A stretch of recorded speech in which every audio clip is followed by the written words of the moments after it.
Alright, so we are back once again this month with another Power Rangers Prime comic review, this time talking about issue 10.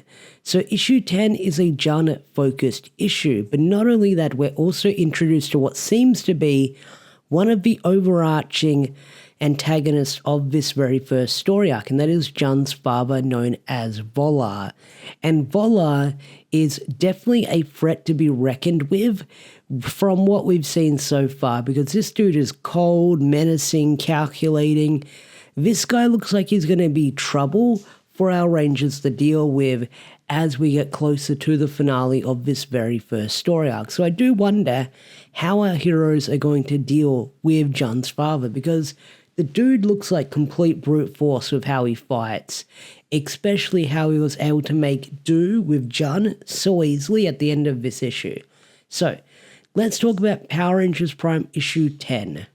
So the issue opens up with a flashback 14 years ago in the past, and these 14 years, these flashbacks we're going to see within this issue are going to be really important. So you've got a little Jun sitting outside on the balcony because he doesn't want to hear his parents arguing because they're arguing about him. And basically what it is, it's Valar who doesn't want Jun to be raised on Earth because, he's getting accustomed to Earth's ways and he believes it's making him weak and not letting him become a true Eltarian warrior. And here we're introduced to Maria, and Maria is Valentina's mother. Now, this is the first time we see this character introduced, and it might be the last time we see this character introduced with what happens to her.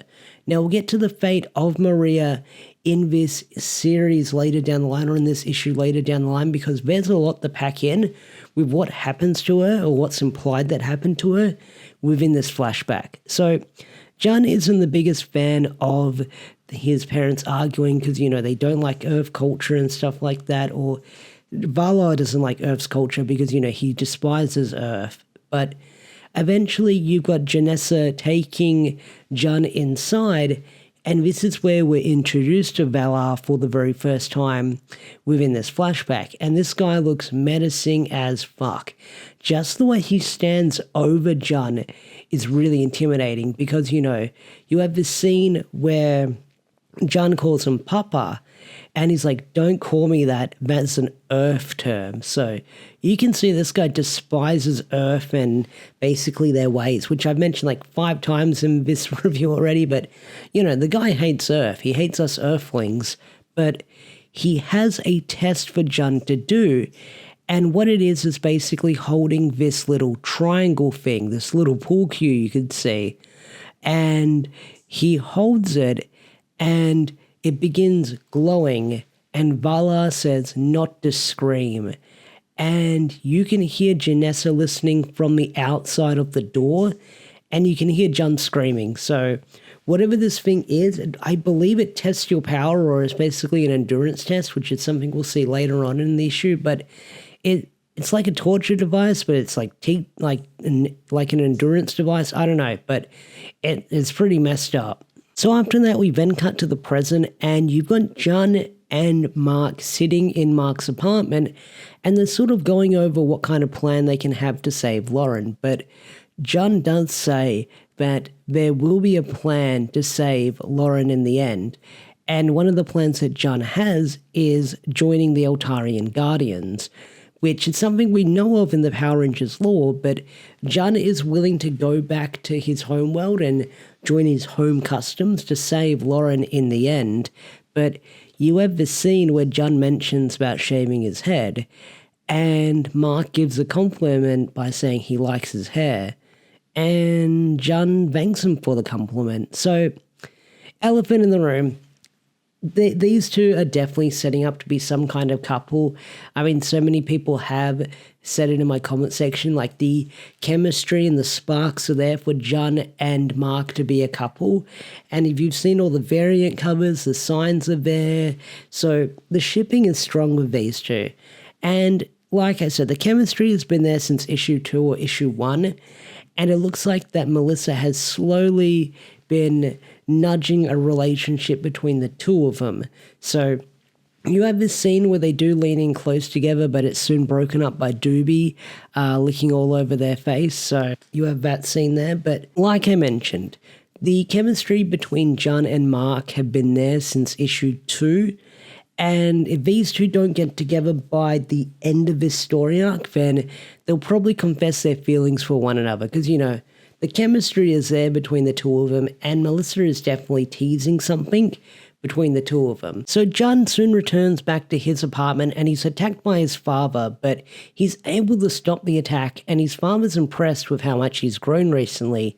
But Janessa soon pulls Jun aside into another room, and this is where pieces start to come together, because she then goes on to tell Jun by saying, "I knew it was a risk to raise you on Earth. Your father never agreed, but he only saw who he wanted you to be, never who you really were. You're kind, Jun, sensitive. Had I had my way, you would have been a sage, not a guardian. But none of that matters now in giving you much freedom, as I believe I have ruined you. And I believe I have ruined you. You protected the girl and you hid her." So she pulls up the security footage and she sees Jun and the others with Lauren. So that way she's aware with everything going on right now. Not that he's a ranger just yet, but she's aware that Jun had been harboring Lauren with the security footage that they review. So she then goes on to say by saying, "Your father is on the way now to interrogate her, and you know his methods. She will not hide from him. He will discover your involvement and Valentina's involvement, and he will show no mercy. So tell me, Jun, what do you know about the Power Rangers?" So this is when we jump into another flashback 13, 14 years ago in the past. And this is where we learn about the Maria stuff that I've been talking about earlier. We then have Maria telling Jun this story, or this is also Jun's imagination from the stories that he's been hearing from Maria. And we see these really interesting designs for Rangers. We see Red Samurai, we see Kaku Ranger Blue, and then we see pink or purple 5-man, I believe. So we see some really interesting designs, but Maria then goes on to say that the Rangers were heroes who fought battles the rest of the world could not. And Jun's like, with monsters? And then we see all these different battles that are being taken place where you've got all these like different quote-unquote putties or grunts being fought off against the Ranger. You see the Dino Megazord, and you then go on to hear from Maria by saying, "Sometimes the monsters can take many forms. They fought evil, but they didn't always win. But that wasn't the point. The point was that the Power Rangers chose to try again, and they never fought alone." So after that, you have Valentina and Jun sort of drawing on the floor, and Jun sort of drawing his own little Power Ranger, and he says he wants to be a Ranger. But we then have, I believe, Maria by saying, "The Power Rangers were a myth.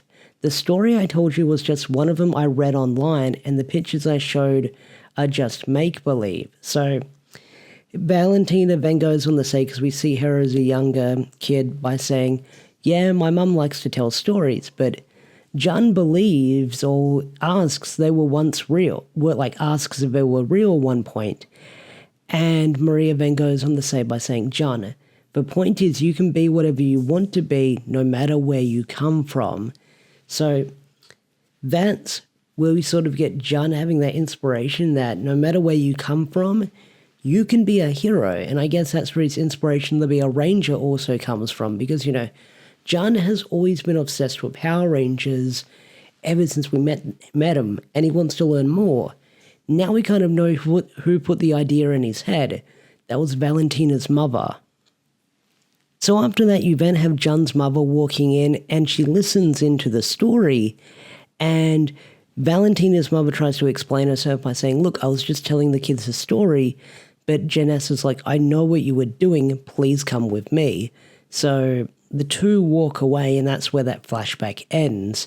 But Jun then goes on to say, by telling Janessa, by saying, "You never explain what happened to Valentina's mother. Valentina cried for weeks, and I don't know what was worse, her not knowing or me thinking you had something to do with it. And then Jun's mother goes on to reply by saying, Maria was a good employee, a good citizen, but we don't speak of those things for a reason. And Jun goes on to reply by saying, because Eltar wants control, no matter who gets hurt, right, mother?